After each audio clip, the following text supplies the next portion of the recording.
நண்பர்களே, நாட்டுப் பாதுகாப்பு என்ற உடனே நமக்கு முதலில் நினைவுக்கு வருவது எல்லைகள், வேலிகள் மற்றும் துப்பாக்கி ஏந்திய இராணுவ வீரர்கள். எதிரி நாடுகளின் படையெடுப்புகளில் இருந்து நம்மை பாதுகாத்துக் கொள்ள அரசாங்கங்கள் நூற்றுக்கணக்கான கோடிகளைச் செலவழித்து பிரம்மாண்டமான சுவர்களை எழுப்புகின்றன. ஆனால் வரலாற்றிலேயே அநேகமாக முதல் முறையாக அமெரிக்காவில் ஓடிக்கொண்டிருக்கும் ஒரு நதிக்கு உள்ளே நீருக்கடியில் ஒரு பிரம்மாண்டமான சுவரை கட்டிக்கொண்டிருக்கிறார்கள். இது எந்த ஒரு தீவிரவாதிகளையோ அல்லது ஊடுருவல்காரர்களையோ தடுப்பதற்காக அல்ல, வெறும் ஒரே ஒரு மீனை தடுப்பதற்காக மட்டுமே. நதிகள் என்றால் வாழ்வாதாரங்கள். ஆனால் அதே நதி ஒரு பயங்கரமான போர்க்களமாக, ஒரு உயிரியல் ஆயுத தொழிற்சாலையாக மாறினால், அமெரிக்காவில் உள்ள இல்லினாய்ஸ் நதியில் சரியாக இதுதான் நடந்தது. எங்கேயோ ஆசிய கண்டத்திலிருந்து வந்த ஒரு மீன் அமெரிக்க தண்ணீருக்குள் நுழைந்து கண்மூடி திறக்கும் முன் அந்த முழு நதி அமைப்பையுமே தன் கட்டுப்பாட்டுக்குள் கொண்டு வந்துவிட்டது. நிலைமை எந்த அளவுக்கு பயங்கரமானதாக மாறியது என்றால், அந்த நதியில் வலை வீசினால் கிடைக்கும் ஒவ்வொரு 100 மீன்களில் 70% இந்த வெளிநாட்டு மீன்கள்தான். அவற்றை தடுக்க அதிகாரிகள் தண்ணீரில் மின்சார ஷாக் கொடுத்தார்கள், விஷம் கலந்தார்கள், பல மில்லியன் டாலர்களை தண்ணீரில் கொட்டினார்கள். அப்படியிருந்தும் அந்த ஊடுருவல் நிற்கவில்லை. ஆனால் அதன் பிறகு நடந்த கதையே ஒரு அற்புதமான மர்மம். ஒரு கட்டத்தில் திடீரென்று இந்த அரக்க மீன்களின் எண்ணிக்கை பெருமளவில் குறையத் தொடங்கியது. இவ்வளவுக்கும் இந்த மீன்களின் படையெடுப்பை தடுத்து நிறுத்தியது யார்? ஒரு பழமையான ராட்சச மிருகமா? மனிதர்களின் சுயநலமா? அல்லது மாசடைந்து போன இயற்கை உருவாக்கிய விசித்திரமான வலையா? இந்த வீடியோவில் இந்த முழு மர்மத்தையும் ஆழமாக ஒவ்வொரு கோணத்திலிருந்தும் அலசுவோம். இந்த கதை புரிய வேண்டுமென்றால் நாம் கட்டாயமாக 50 ஆண்டுகள் பின்னோக்கி பயணிக்க வேண்டும். 1970களின் காலகட்டம்.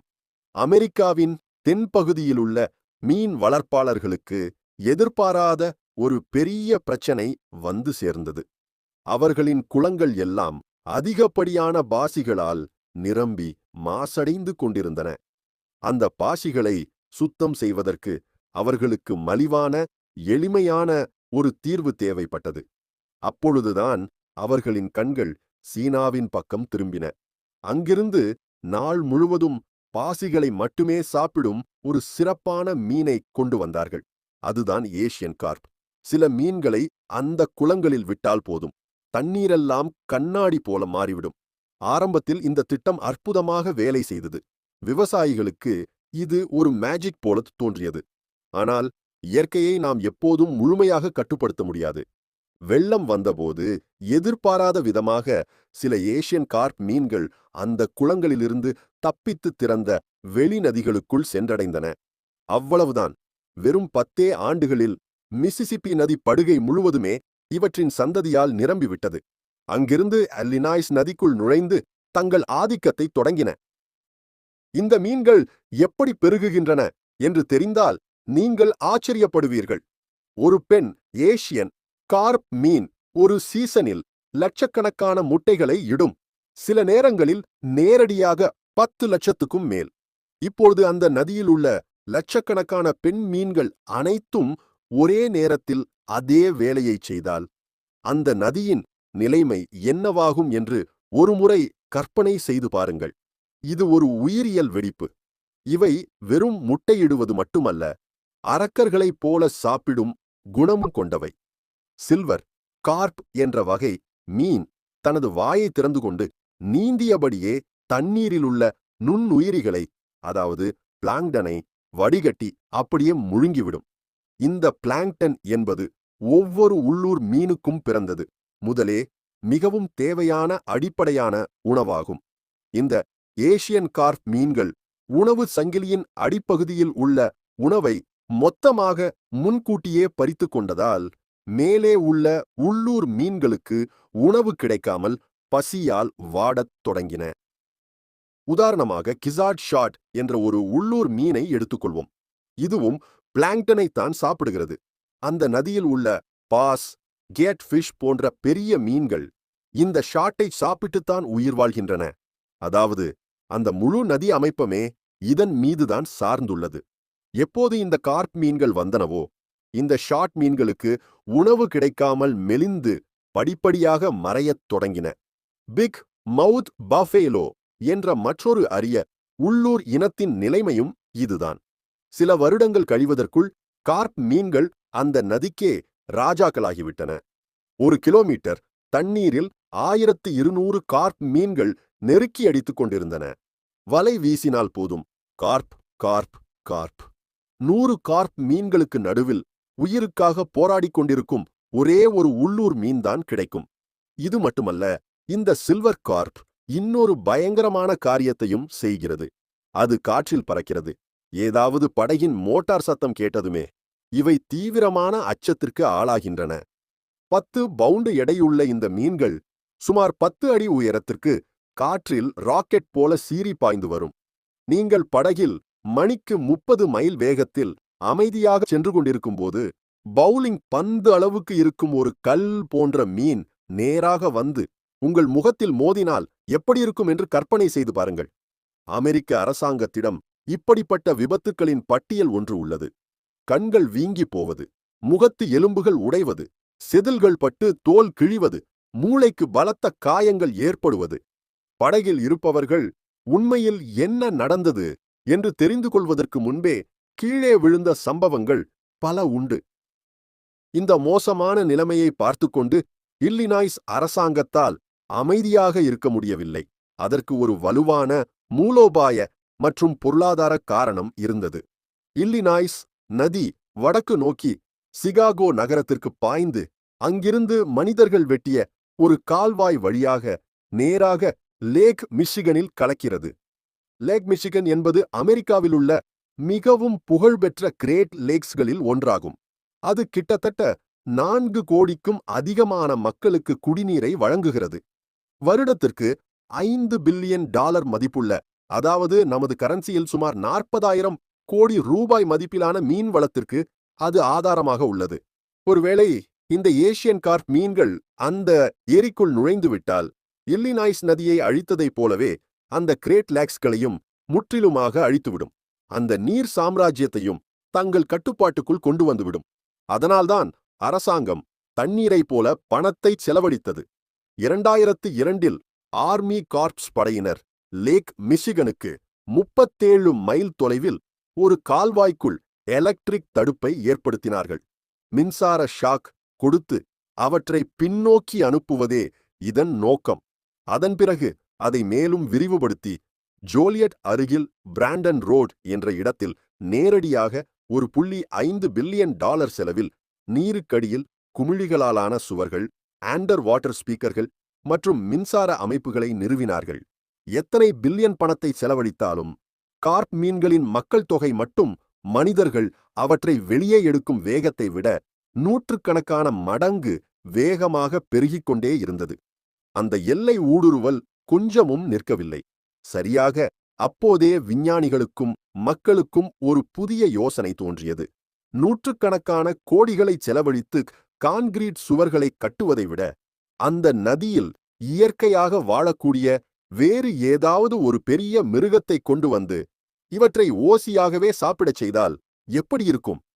சரியாக இல்லினாய்ஸ் நதியில் ஒரு காலத்தில் அப்படிப்பட்ட வேலையை செய்யக்கூடிய ஒரு பயங்கரமான ராட்சச மீன் இருந்தது. பல தசாப்தங்களுக்கு முன்பே அங்கிருந்து காணாமல் போன அந்த பழமையான இனத்தின் பெயர்தான் அலிகேட்டர் கார்ப். 8 அடி நீளம், 300 பவுண்டுகளுக்கும் மேலான எடை கொண்ட ஒரு பயங்கரமான மீனை உங்கள் மனதில் கற்பனை செய்து பாருங்கள். வட அமெரிக்க நன்னீரில் ஒயிட் ஸ்டர்ஜன் மீனுக்கு பிறகு இதுதான் மிகப்பெரிய மீன். முதலை போன்ற நீளமான முகம், 2 வரிசை கூர்மையான பற்கள், வைரம் போன்ற வடிவத்தில் புல்லட் கூட துளைத்துச் செல்ல முடியாத வலுவான சேதில்களால் அதனுடைய உடல் மூடப்பட்டிருக்கும். இது ஒரு பழங்கால மிருகம். டைனோசர்கள் பூமியில் வாழ்ந்த யுகத்திலிருந்தே இந்த தண்ணீரில் வாழ்ந்து வரும் இனம் இது. பல யுகங்களாக அமெரிக்காவின் தெற்கு, மத்திய மேற்கு நதிகளில் எது எதிரே வந்தாலும் அதை விழுங்கி உணவு சங்கிலியில் முதலிடத்தில் இருந்தது இந்த அலிகேட்டர் கார்ப். ஆனால் மனிதர்களின் அகங்காரமும் சுயநலமும் தான் அந்த ராட்சச மீனை அந்த வடக்கு பகுதியிலிருந்து அழித்தது. அதனுடைய கூர்மையான பற்களை பார்த்து பயந்து அதை ஒரு ட்ராஷ் ஃபிஷ் ஆக, அதாவது பயனற்ற மிருகமாக முத்திரை குத்தினார்கள். அளவுக்கு அதிகமாக வேட்டையாடி, துப்பாக்கிகளால் சுட்டு, வலைகளை வீசி பிடித்து கரையில் வீசி அழுகி போகச் செய்தார்கள். அதோடு நதிகளுக்கு அணைகளும் கரைகளும் கட்டப்பட்டதால் அவை முட்டையிடச் செல்லும் ஆழம் குறைவான நீர்க்குட்டைகளுக்கான வழி அடைபட்டு போனது.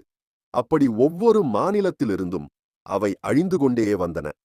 இல்லினாய்ஸ் மாநிலத்தில் கடைசி அலிகேட்டர் கார் மீன் 1966 பிடிக்கப்பட்டது. அதன் பிறகு அதற்கான சுவடே இல்லை. 1994 வாக்கில் இல்லினாய்ஸில் அலிகேட்டர் கார் முற்றிலுமாக அழிந்துவிட்டதாக அரசாங்கம் அதிகாரப்பூர்வமாக அறிவித்தது. அப்படி மனிதர்களின் கைகளால் பலியான அந்த அற்புதமான உயிரினத்தை 90களின் இறுதியில் அமெரிக்க வைல்டுலைஃப் சர்வீஸ் அதிகாரிகள் மீண்டும் வளர்த்து பழைய நதிகளில் விடத் தொடங்கினார்கள். 2010 இல்லினாய்ஸ் மாகாணமும் இந்த திட்டத்தில் இணைந்து கொண்டது. இப்போது நிலைமையை பாருங்கள். ஒரு பக்கம் வெளிநாட்டிலிருந்து வந்து நதியை ஆக்கிரமித்த வெளிநாட்டு மீன், மறுபக்கம் அழிந்து போன பழமையான உள்ளூர் ராட்சச மீன் மீண்டும் அதே நதிக்குள் அடியெடுத்து வைக்கிறது.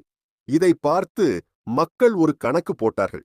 அந்த நதியிலுள்ள மிகப்பெரிய வேட்டைக்காரனை திரும்பக்கு கொண்டு வந்தால் அது இந்த ஏசியன் கார்ப் மீனை தின்றுவிடும் என்று நம்பினார்கள். 2016 இல்லினாய்ஸ் சட்டமன்ற உறுப்பினர்கள் வாக்களித்து இந்த திட்டத்தை இன்னும் வேகப்படுத்தினார்கள். ராட்சச மீனை கொண்டு வாருங்கள், நதியை காப்பாற்றுங்கள், அதோடு இதற்கு அதிக செலவும் இல்லை. இது கேட்பதற்கு மிகவும் சினிமாட்டிக்காகவும் உணர்ச்சிகரமாகவும் தோன்றியது. அனைவருக்கும் இந்த ஐடியா பிடித்திருந்தது.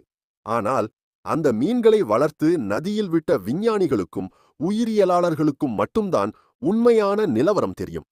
அவர்கள் முகத்தில் அடித்தது போல ஒரு உண்மையைச் சொன்னார்கள். கார்ப் மீன்களிடமிருந்து அலிகேட்டர் கார் நம்மை ஒருபோதும் காப்பாற்றாது. டான் ஸ்டீவன்சன் என்ற அதிகாரியின் தலைமையில்தான் இந்த கார் மீன்களின் வளர்ப்பு நடந்தது.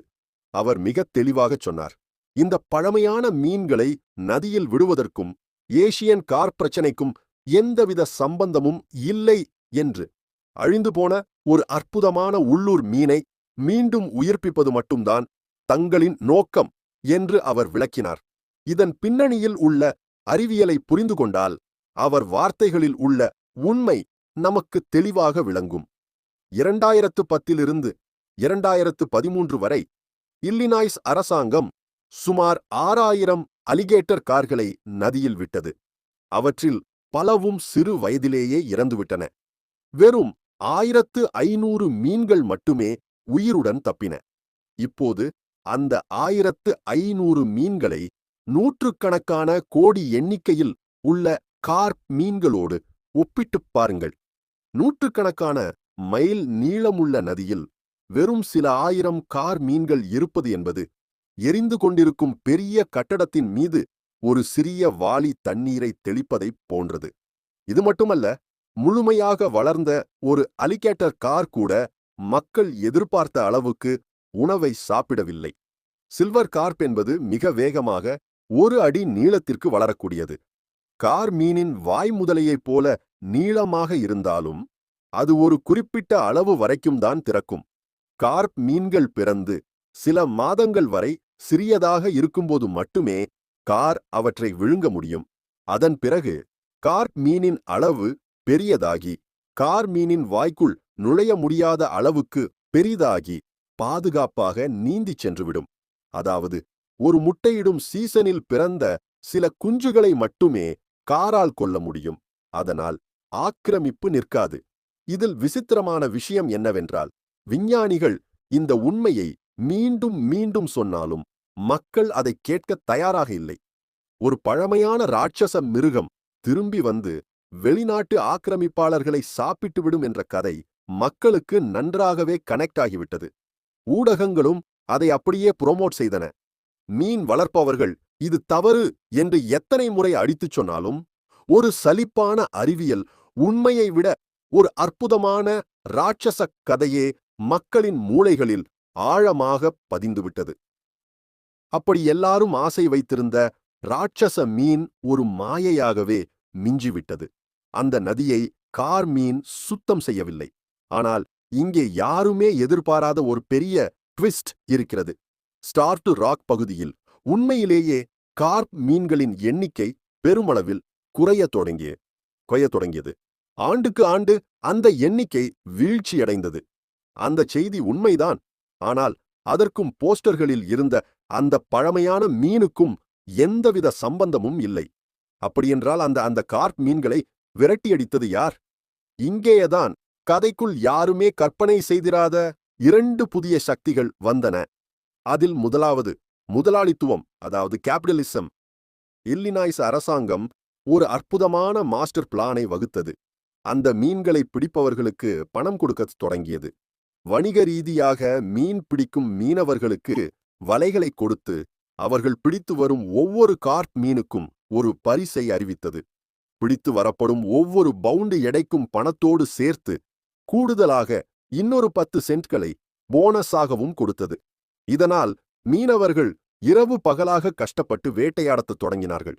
உண்மையாகவே அவர்கள் பிடித்த மீன்களின் எண்ணிக்கையை பார்த்தால் உங்களுக்கு தலை சுற்றி போகும்.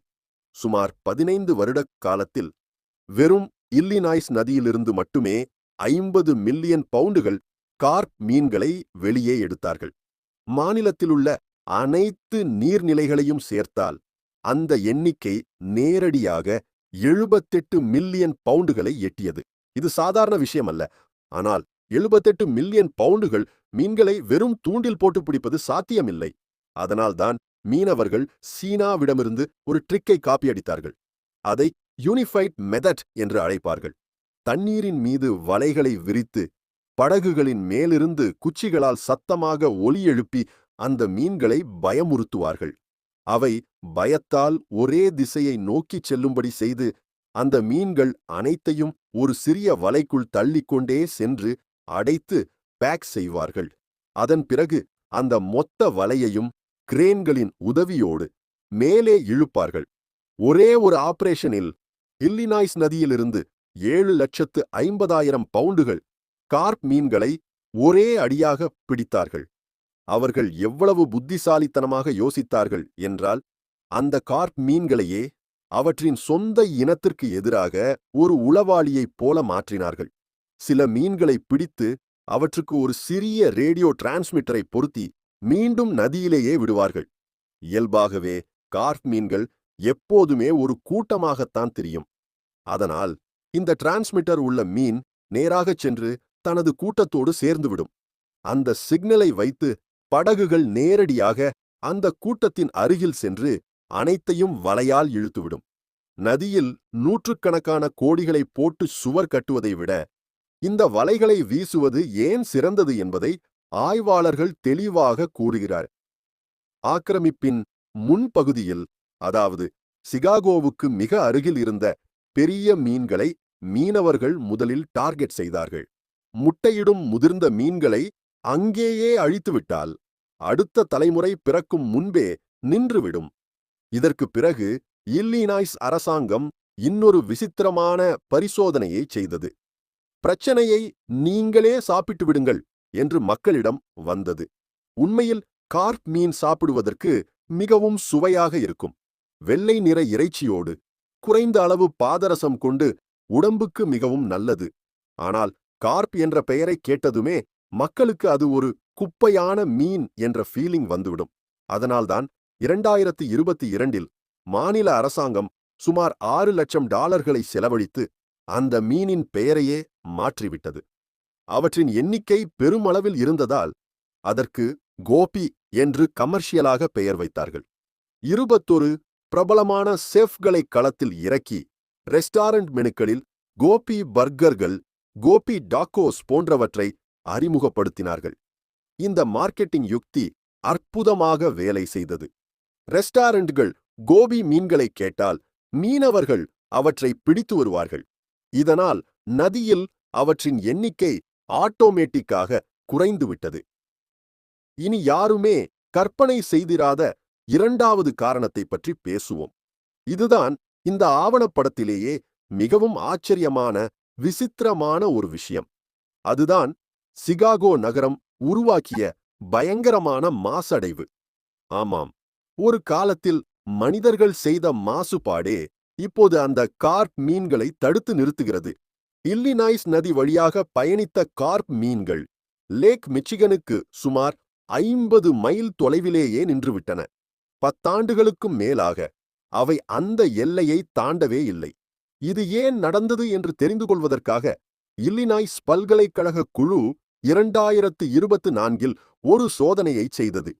கார்ப் மீன்கள் எங்கு நின்று கொண்டனவோ அங்குள்ள மாசடைந்த கழிவு நீரை கொண்டு வந்து அதில் இளம் சில்வர் கார்ப் மீன்களை விட்டார்கள். சுத்தமான தண்ணீரில் என்றால் அந்த சிறிய மீன்கள் மிகவும் உற்சாகமாக நீந்தும். ஆனால் இந்த தண்ணீரில் விழுந்ததுமே சில வினாடிகளில் அவை மந்தமாகி நினைவிழந்து போன நிலைக்கு மாறிவிட்டன. சிகாகோவை நோக்கி முன்னேற முன்னேற நதியில் தொழிற்சாலைகளின் கழிவுகள் மற்றும் ரசாயனங்களின் மாசு தீவிரமாகிக் கொண்டே போகிறது. அந்த கழிவு நீரில் நீந்த வேண்டுமென்றால் உயிர் பிழைப்பதற்கே மீன்கள் தங்கள் சக்தி முழுவதையும் ஒன்று திரட்ட வேண்டியிருக்கும். அதனால் அந்த கார்ப் மீன்கள் அந்த வழியில் செல்லக்கூடாது என்று இயல்பாகவே முடிவெடுத்துக் கொண்டன. பல தசாப்தங்களாக சிகாகோ நகரம் வெளியேற்றிய மாசு அந்த நதியில் கண்ணுக்கு தெரியாத ஒரு விஷ சுவரை உருவாக்கியிருந்தது. இதோடு நகரத்திற்கு நெருக்கமாக செல்ல செல்ல நதிக்கரைகளில் எல்லாம் கான்கிரீட் சுவர்களே இருந்ததால் முட்டையிடுவதற்கு அவற்றுக்கு இடமில்லாமலும் போனது. இவையெல்லாம் ஒரே நேரத்தில் நடந்ததால் அந்த படையெடுப்பு முற்றிலுமாக நின்று போனது. அப்படியென்றால் இப்போது நிலைமை எப்படி இருக்கிறது? லேக் மிச்சிகனுக்கு 50 மைல் தொலைவிலேயே கார்ப்படை நின்றுவிட்டது. அந்த கண்ணுக்கு தெரியாத எல்லையை அவை தாண்டவில்லை. அதாவது இந்த கதையில் கார்ப் மீன்களை தடுத்து நிறுத்தியது கூர்மையான பற்களை கொண்ட எந்த ஒரு பழங்கால ராட்சச மிருகமும் இல்லை. பவுண்டுக்கு 10 சென்ட் ஆசைப்பட்டு இரவு பகலாக வலை வீசிய மனிதர்கள், கோபி டாக்கோஸ் சாப்பிடும் உணவு பிரியர்கள், அதோடு நகரமே உருவாக்கிக் கொண்ட கழிவு நீர், இவைதான் அந்த ஆக்கிரமிப்பை தடுத்து நிறுத்துகின்றன. ஆனால் இங்கே ஒரு பயங்கரமான உண்மை இருக்கிறது. இந்த ஒட்டுமொத்த பாதுகாப்பு அமைப்பும் ஒரு மெல்லிய நூலில்தான் தொங்கிக் கொண்டிருக்கிறது. இல்லினாய்ஸ் அரசாங்கம் பிராண்டன் ரோட் அருகே ஒரு நிரந்தரமான சுவரை கட்டிக் கொண்டிருக்கிறது. அந்த ப்ராஜெக்ட் செலவை யார் ஏற்பது என்பது குறித்து அரசியல்வாதிகள் இப்போதும் சண்டையிட்டுக் கொண்டுதான் இருக்கிறார்கள். எப்போது அரசாங்க நிதி நின்று போகிறதோ அப்போதே மீனவர்கள் வலை வீசுவதை நிறுத்திவிடுவார்கள்.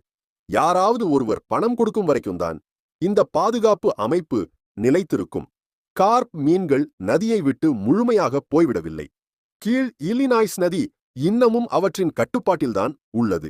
ஒருமுறை மீனவர்களுக்கு பணம் கொடுப்பதை நிறுத்தினால் அடுத்த நாளே 10 லட்சம் முட்டைகளை இடும் அந்த மீன்களின் கூட்டம் மீண்டும் கிரேட் லேக்ஸ்களை நோக்கி சீறிப்பாய்ந்து வரும்.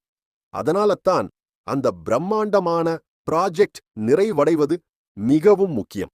இறுதியாக அசல் ஹீரோ என்று நினைத்த அலிகேட்டர் கார் மீன் விஷயத்திற்கு வந்தால், இல்லினாய்ஸ் அரசாங்கம் ஒவ்வொரு ஆண்டும் அதை நதியில் விட்டுக்கொண்டுதான் இருக்கிறது. ஒரு காலத்தில் மனிதர்களின் அறியாமையால் கொடூரமாக அழிக்கப்பட்ட ஒரு அற்புதமான பழமையான உயிரினம் மீண்டும் தனது சொந்த வீட்டிற்கே திரும்பி வருகிறது. இந்த வீடியோ நமக்கு கற்றுக் கொடுக்கும் பாடம் ஒன்றே ஒன்றுதான். இயற்கையோடு நாம் விளையாடினால் அதன் விளைவுகள் எவ்வளவு பேரழிவை ஏற்படுத்தும் என்பதை ஏசியன் கார்ப் சம்பவம் நிரூபித்துள்ளது. நதியை காப்பாற்றும் என்று அனைவரும் ஆசைப்பட்ட அந்த பழமையான ராட்சச மிருகம் எதுவுமே செய்யவில்லை. மனிதர்கள் செய்த தவற்றை மீண்டும் மனிதர்களின் விடாமுயற்சியும் மாசடைவுமே தற்காலிகமாக தடுத்து நிறுத்துகின்றன. எதிர்காலத்தில் இந்த இயற்கை போராட்டத்தில் இறுதி வெற்றி யாருடையது என்பதை காலம்தான் தீர்மானிக்க வேண்டும்.